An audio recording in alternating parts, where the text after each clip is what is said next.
Saudara, betapa mulianya ilmu.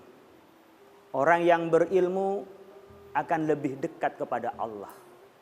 Orang yang berilmu akan lebih terpanggil untuk beribadah kepada Allah.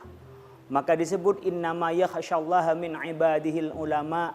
Hanyalah orang yang bisa khasyah, yang takut dalam arti melaksanakan perintah Allah dan menjauhi segala larangannya, yang bisa seperti itu hanya al-ulama, adalah ulama.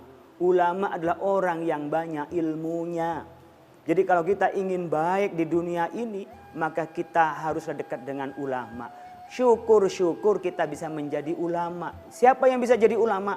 Siapapun bisa. Kapan bisanya? Kapanpun bisa. Hanya satu syaratnya, mau belajar.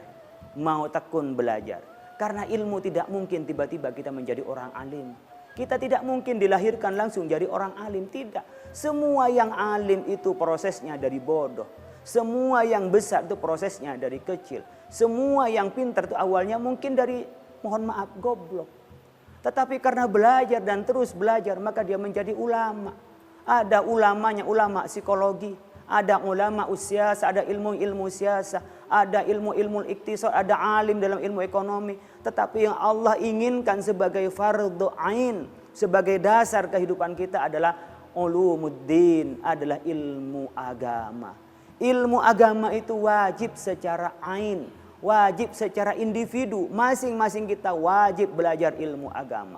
Tidak ada orang muslim yang tidak diperintahkan belajar ilmu agama. Kenapa?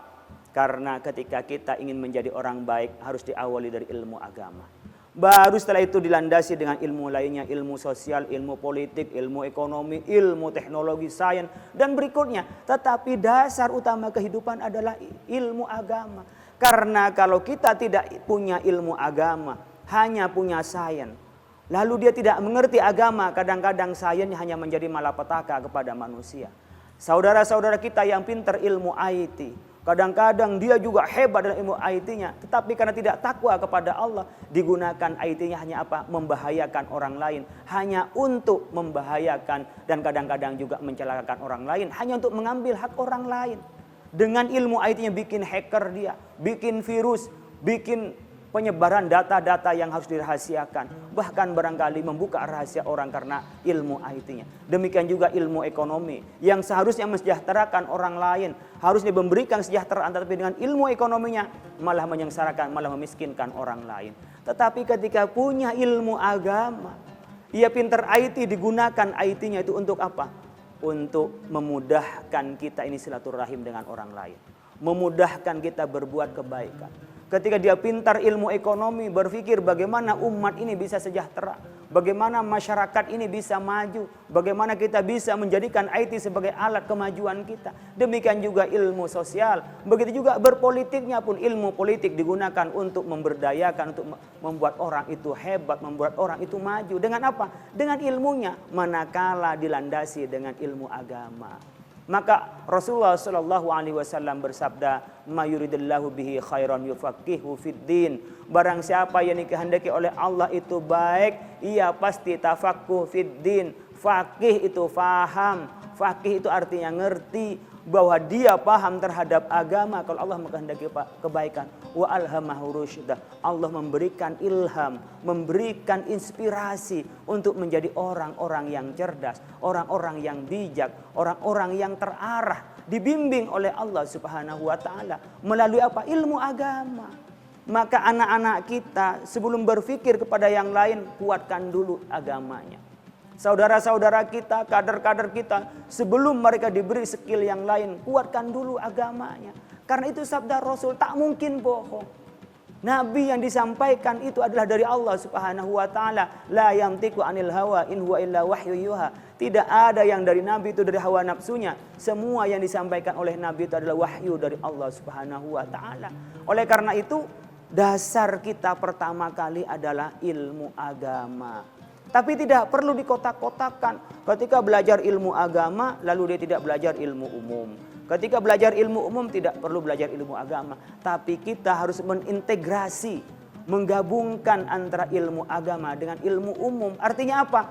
Agama sebagai dasar mendekatkan diri kepada Allah Subhanahu wa taala, sementara ilmu-ilmu umum itu digunakan untuk apa? Untuk membuka wawasan, membuka alam raya, memanfaatkan, mengelola. Itu adalah ilmu-ilmu umum yang pasti jiwanya dari ilmu agama. Kalau kita sudah ada niat, Allah mudahkan semuanya. Kalau kita sudah ada tekad, Allah mudahkan.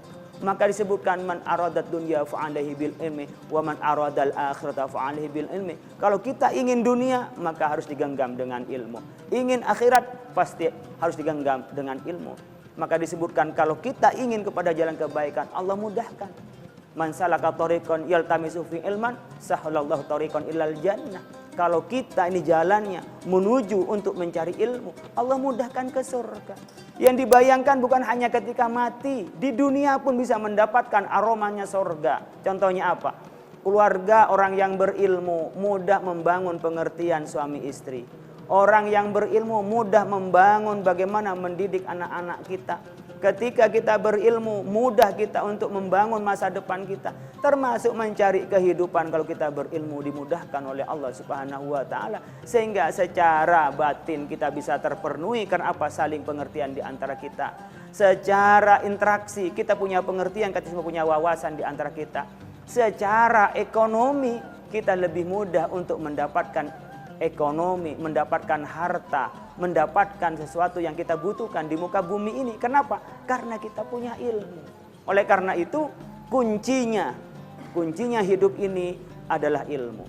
Ketika berilmu, al-ilmu nurun, ilmu itu terang. Mau kemana seakan-akan ada di depan mata kita.